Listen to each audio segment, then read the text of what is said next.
રાજ્યમાં શાળાએ જતા જે કોઈ પણ માસૂમો છે તેમની સુરક્ષા રામ ભરોસે છે।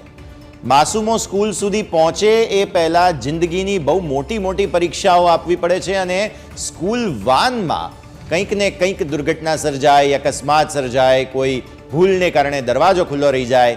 અને હવે વધુ એક મહત્વપૂર્ણ ઇનપુટ આપના સ્ક્રીન પર, શાળાએ જતા માસૂમોની સુરક્ષા રામ ભરોસે છે। શાળાએ જતી વખતે પણ ધ્યાન રાખવાનું, શાળાએ પહોંચી ગયા બાદ પણ આપણે ધ્યાન રાખવાનું, કારણ કે અહીં જિંદગીની પરીક્ષા આપવી પડે છે બાળકોએ। જિંદગીની પરીક્ષામાં પાસ થાવ તો તમે સ્કૂલે પહોંચો, હવે સ્કૂલે પહોંચી ગયા તો ક્લાસરૂમમાં આગ લાગે છે। ભૂલકાઓ જેમ ગેમ ઝોનમાં જીવતા ભૂંજાઈ જાય એવી રીતે વારંવાર આવી જ રીતે બાળકો મોતના મુખમાં ધકેલાતા રહે છે। કોઈ બચી જાય છે સમય સૂચકતા વાપરવામાં આવે તો, અને આપણે દુર્ઘટનાઓ પણ ભૂતકાળમાં જોઈ છે। તો રામ ભરોસે છે આ બાળકો। 3 તસવીરો નિહાળો। શાળામાં આગ લાગવાની ઘટના બની હતી 12 તારીખે જુલાઈ મહિનામાં અમદાવાદની શાંતિ એશિયાટિક સ્કૂલ જે શેલા વિસ્તારમાં આવેલી છે। ત્યારબાદ રાજકોટના અગ્નિકાંડની આ તસવીર ખરેખર આજીવન કોઈ ભૂલી શકે તેમ નથી। અને સ્કૂલ વાનમાં જે 13 તારીખે આગ લાગી તેની તસવીર આપ નિહાળો। બહુચરાજી એટલે કે શાળાએ જતી વખતે પણ જીવનની પરીક્ષા બાળકોએ આપવાની, શાળાએ પહોંચી ગયા બાદ પણ જીવનની જ પરીક્ષા બાળકોએ આપવી પડે છે। સંવાદદાતા આશુતોષ અત્યારે આપણી સાથે જોડાઈ રહ્યા છે। આશુતોષ, શાળાએ જતી વખતે પણ આપણે ધ્યાન રાખવાનું, શાળાએ પહોંચી જાય તો પણ બાળકોના જીવનની જવાબદારી કોઈ લેવા માંગતું નથી। આશુતોષ।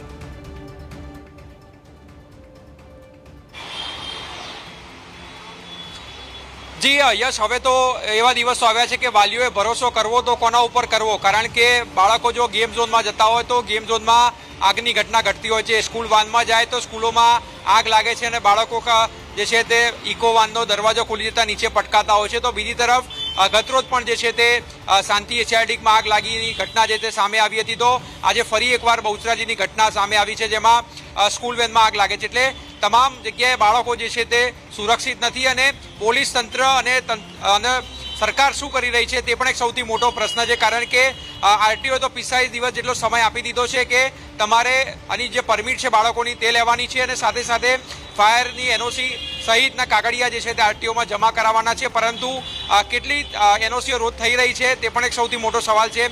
બહુચરાજીમાં જે પ્રકારની ઘટના સામે આવી છે તેમાં પણ જોઈ શકાય છે કે આ નંબર પ્લેટ છે એ પ્રાઇવેટ પાસિંગની ગાડીની નંબર પ્લેટ છે, જે ઇલીગલ કહી શકાય, કારણ કે આરટીઓએ કહ્યું છે કે તમારે બાળકોની પરમિટ લેવાની છે, તમારે બિઝનેસ કરવો હોય તો તમે કરી શકો છો, પરંતુ એ બિઝનેસ કરવાનો હોય તો ટ્રાન્સપોર્ટની નંબર પ્લેટ જે છે તે ફરજિયાત છે। પરંતુ જે પ્રકારની આ વાનમાં આગ લાગી છે તેમાં પ્રાઇવેટ પાસિંગની ગાડી જે છે તે હોવાનું સામે આવ્યું છે। એટલે ધંધો કરવો છે પરંતુ ટ્રાન્સપોર્ટ વ્હીકલ જે છે તે કરાવવું નથી, એ ખૂબ જ ઇલીગલ છે। જો આ બાળકો આગમાં બુજાઈ ગયા હોત તો આમાં ઇન્સ્યોરન્સ જે છે તે પણ પાક્યો ન હોત અને કોઈપણ પ્રકારનો ક્લેમ જે છે તે પાસ ન કરી શકાત। ત્યારે હવે આરટીઓ વિભાગ અને પોલીસ જે છે તે શું કરે છે તે એક સૌથી મોટો પ્રશ્ન છે। અમદાવાદ શહેરમાં પણ ઠૂસીને બાળકોને શાળાએ લઈ જવામાં આવે છે। 13 વિદ્યાર્થીઓની જ પરમિટ હોય છે, રિક્ષામાં 6 વિદ્યાર્થીઓની પરમિટ હોય છે, તેમ છતાં પણ 20 બાળકોને ત્યાં બેસાડવામાં આવે છે, રિક્ષાની અંદર 10 બાળકોને ઠૂસીને ભરવામાં આવે છે। ત્યારે પોલીસ 4 રસ્તા ઉપર કેમ નથી પકડતી તે પણ એક સૌથી મોટો પ્રશ્ન છે। એટલે પોલીસ જે છે તે ઢીલી મૂકી રહી છે અને જેમ થાય છે તેમ ચાલવા દે છે અને તેના જ કારણે આ પ્રકારની ઘટનાઓ જે છે તે સામે આવી રહી છે। પોલીસ જે છે તે બહુચરાજીમાં પણ જે છે તે પોલીસ વેન જે છે તે રોકી શકી હોત અને તંત્ર સામે તંત્રએ કાર્યવાહી જે છે તે કરી હોત, પરંતુ આ ઢીલી જે છે નીતિ ના હોવાના કારણે આ પ્રકારની ઘટનાઓ જે છે તે વારંવાર અમદાવાદ સહિત રાજ્યભરમાં બની રહી છે અને બાળકોના ભવિષ્ય સામે પ્રશ્નાર્થ ઊભો થયો છે, કારણ કે આગની ઘટનાઓ જે છે તે રોકાવાનું નામ નથી લઈ રહી। 15 દિવસ પહેલાં જ જે નારોલમાં સ્કૂલ આવેલી છે વેદાંત, તેમાં પણ આગની ઘટના ઘટી હતી, પરંતુ સમય સૂચકતા અને ફાયર વિભાગને જાણ કરવામાં આવતા આ સમગ્ર ઘટના જે છે તે ટાળી શકાઈ હતી। સ્વામિનારાયણ સ્કૂલ જે છે મણિનગરમાં, તેમાં પણ ગત સપ્તાહે આ પ્રકારની ઘટના જે તે સામે આવી હતી, પરંતુ કહી શકાય કે જો વ્યવસ્થિત રીતે ચેકિંગ કરવામાં આવતું હોય, યોગ્ય કાર્યવાહી કરવામાં આવતી હોય તો આ પ્રકારની ઘટનાઓ જે છે તે ન બની હોત, પરંતુ ઢીલી નીતિના કારણે આ પ્રકારની ઘટનાઓ જે છે તે બની રહી છે અને વાલીઓને પોતાના બાળકો કોના ભરોસે મૂકવા તે પણ એક સૌથી મોટો હવે પ્રશ્ન સર્જાઈ રહ્યો છે। જી બિલકુલ આશુતોષ, ખૂબ ખૂબ આભાર આપનો અમારી સાથે જોડાવા માટે થઈને। તો ભૂલકાઓ જાય ઘરની બહાર નીકળે એટલે જવાબદાર કોણ, એ સૌથી પહેલો સવાલ. કારણ કે શાળાએ જતી વખતે સ્કૂલ વાનમાં પણ અકસ્માત સર્જાય છે, કોઈને કોઈ દુર્ઘટના સર્જાય છે. બાળકોએ પોતાના જીવના જોખમે સ્કૂલે જવાનું. હવે સ્કૂલે પહોંચી ગયા બાદ પણ તકલીફ, કારણ કે શાળામાં કોઈ દુર્ઘટના સર્જાય તો પણ કોઈ જવાબદારી લેવા તૈયાર નથી. અને ઢાંક પીછોડા કરવાના પ્રયત્નો જે ગઈકાલે સમગ્ર ઘટના સામે આવી હતી. આઉટપુટ એડિટર જીગર અત્યારે આપણી સાથે જોડાઈ રહ્યા છે. જીગર, જે રીતે શાળાએ પહોંચવા સુધીની તો તકલીફો છે જ, પણ શાળાએ પહોંચી ગયા બાદ પણ બાળકોના જીવ પર જોખમ યથાવત છે. આરટીઓ તંત્ર, ટ્રાફિક પોલીસ, જે ખાસ કહી શકાય એડ્યુકેશન ડિપાર્ટમેન્ટ છે, આ સૌ કોઈએ હજુ પણ થોડું કડક થવું પડશે આ સમગ્ર ઘટનાઓને લઈને, એવું લાગે છે. જીગર. યસ, કડક થવાની જ્યાં સુધી વાત છે, એમને આદેશ તો આપ્યા હતા. હવે કડકાઈથી નિયમોનું પાલન કરાવવું ને એ પણ એક મોટો ટાસ્ક હોઈ શકે કદાચ એમના માટે. કારણ કે તમે જુઓ, એક બાદ એક ઘટનાઓ ઘટતી જ રહે છે, આગ લાગ્યા જ કરે છે. અને એટલું જ અહીં આગ લાગ્યા પછી એ આગને બુઝાવવાનો પ્રયત્ન એટલો બધો થઈ રહ્યો હોય છે કે જાણે એ જગ્યાની, એ વ્યક્તિની કોઈ ભૂલ જ ના હોય, અથવા તો એ સંચાલક કે શાળાની કોઈ ભૂલ ના હોય, એવા પ્રયત્નો પણ થઈ રહ્યા છે. એટલે કે ગઈકાલની ઘટના બાદ સારું કહેવાય કે સરકારે તુરંત એમાં એક્શન લીધી અને શિક્ષણ મંત્રીએ પણ કીધું કે આ ઘટનાને વખોડીએ છે. તમે એ મુદ્દે તપાસના આદેશો આપવામાં આવ્યા.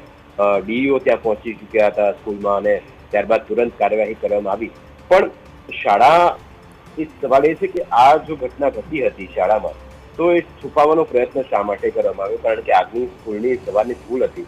8 વાગ્યાની ઘટનામાં તમે બપોરની જ્યારે સ્કૂલમાં વિદ્યાર્થીઓ હતા 2 વાગ્યાની આસપાસ, ત્યારે તમે આગ લાગે છે ને છુપાવવાનો પ્રયત્ન કરો ને કોઈને ફાયર સેફ્ટીને જાણ પણ ના કરો અને તમારી રીતે જ નિર્ણય લઈને બાળકોને એમ કહો કે તમે કાર્ડને બધું મૂકી દો, તમે એથી પહેલા નીકળો, તો એ તો સ્કૂલની જવાબદારીમાં આવે જ છે. પણ એવું કદાચ થઈ ન શક્યું અને જે સ્કૂલનું નામ. જીગર, હું આપની પાસે ફરી એકવાર આવીશ. અત્યારે વાલી સ્વરાજ પ્રમુખ જે છે તે ખાસ એસોસિએશનના પ્રમુખ છે અમિતભાઈ પંચાલ આપણી સાથે જોડાઈ રહ્યા છે. અમિતભાઈ, આપનું સ્વાગત. અમારી સાથે જોડાવા બદલ ખૂબ ખૂબ આભાર. સતત બાળકોના જીવ જોખમમાં મુકાઈ રહ્યા છે, ચાહે તે સ્કૂલ વાનમાં શાળાએ જતા સમયની પરિસ્થિતિ હોય કે શાળાએ પહોંચી ગયા બાદની પરિસ્થિતિ હોય, ભૂલકાઓના જીવ સતત જોખમમાં મુકાઈ રહ્યા છે. પહેલી પ્રતિક્રિયા એક વાલી તરીકે તમારી શું હોવી જોઈએ આવી સતત દુર્ઘટનાઓ સામે આવી છે ત્યારે? સરકારે ખરેખર આ બાબતે ગંભીર રીતે વિચારવાની જરૂર છે. કારણ કે ગુજરાતના બાળકો અત્યારના અસુરક્ષિત મહેસૂસ કરી રહ્યા છે અને વાલીઓને ચિંતા વધી રહી છે આમાં. કારણ કે જ્યાં જુઓ ત્યાં આગળ ઘટનાઓ બની રહી છે. સરકારી દ્વારા સ્કૂલ વાન હોય કે સ્કૂલ બસ હોય, તેના નીતિ નિયમો ઘડવામાં આવેલા છે, પરંતુ તે નીતિ નિયમોનું પાલન ક્યાંય થતું નથી. આજે ટેકનોલોજી એટલી બધી એડવાન્સ થઈ ગઈ છે જેનો ઉપયોગ સ્કૂલ વાનમાં થતો નથી. સ્કૂલ વાન તમે જોશો તો 15 વર્ષ જૂની હશે, કાં તો ખખડ થઈ જશે, બરોબર. કારણ કે તેના કારણે થઈને એટલે સ્કૂલ વાનના માલિકો કે એમને પોતાનો નફાની અંદર વધારો થાય એ રીતે એ લોકો વાહન પોતાની પાસે રાખતા હોય છે. એટલે સરકારી નીતિ પ્રમાણે જે લેટેસ્ટ સિક્યુરિટી સેફ્ટી વાળું વાહન હોય એ સ્કૂલ વાનની અંદર વપરાવવું જોઈએ. એવા ધારાધોરણનું કડક અમલીકરણ થાય એવી વાલીઓ તરફથી માંગણી છે અને સરકારે ખરેખર એનું પાલન કરાવવું જોઈએ. અને દરેક સ્કૂલ સંચાલકોએ પોતાની જવાબદારી સમજીને આ સ્કૂલ વાનોનું ચેકિંગ કરવું જોઈએ, એનું સેફ્ટી ચેક કરવું જોઈએ અને સેફ્ટી નોર્મ્સ પ્રમાણે છે કે નહીં એ ચેક કરીને જ એને પોતાની સંસ્થા સાથે એલાઉ કરવી જોઈએ.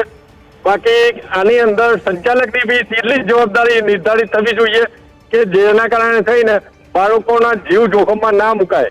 જ્યાં સુધી સંચાલકોની જવાબદારી નિર્ધારણ નહીં થાય અને સંચાલકોના માથે કાયદો નહીં આવે ત્યાં સુધી આ એમને એમ જ ચાલશે અને બાળકોના જીવનું જોખમ રહેશે 100% છે. આપણે આ મુદ્દા મીડિયાએ ઘણી વખત ચર્ચા કરી છે, પરંતુ સરકાર ઘોર નિદ્રામાં છે, એમને કઈ પડી નથી.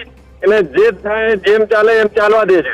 એટલે આગામી સમયમાં અમે વાલી મંડળ તરીકે બી રજૂઆત કરવાના છીએ અને સરકારને જાગૃતિ લાવવા માટે અમારા પ્રયત્નો ચાલુ છે.